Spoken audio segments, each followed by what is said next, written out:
د مجبورۍ له خاطره مزدور شوم که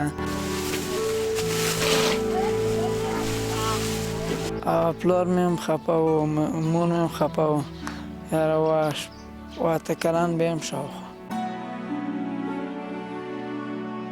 ما پسرلی مزدور نیوه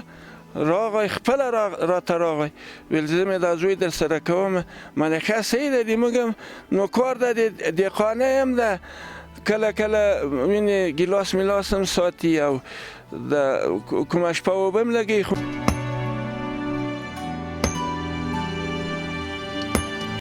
داسې وخت ځم کور ته چې کوم خوادي و کوزه یو شی بیا ځم بازار ته مې هم اجازه ته که اجازه رانه کړه بیا نسم تللی همداسې مجبوري په خاطر همداسې بیا نسم تللی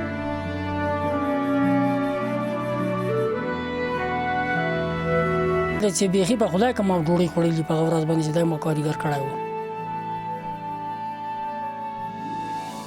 و موږ هغه ورځ راوغوښتې ما واده و ما ورته خبر ورکړم هلته راځه چې ځو واده ته وایي زه درځم بیا چې زه له دې ځایه تللی وم زه ورته ویلي چې زه واده تا پورې څه مربوط لري ته وړکی هلک یې پلار دې ورغلی ته واده ته مه ځه بیا واده ته نه و راپېښ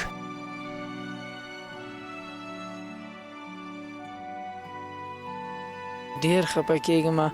کله خلک وینم چې مکتب ته ځي او کار کوي او بل څه شی کوي ډېر خفه کېږم او مکتب ته ځي ډېر خفه کېږم ولې دې په خاطر خفه کېږم چې ولې درس نه وم ولې مې درسونه ویل مکتب ولې نه وم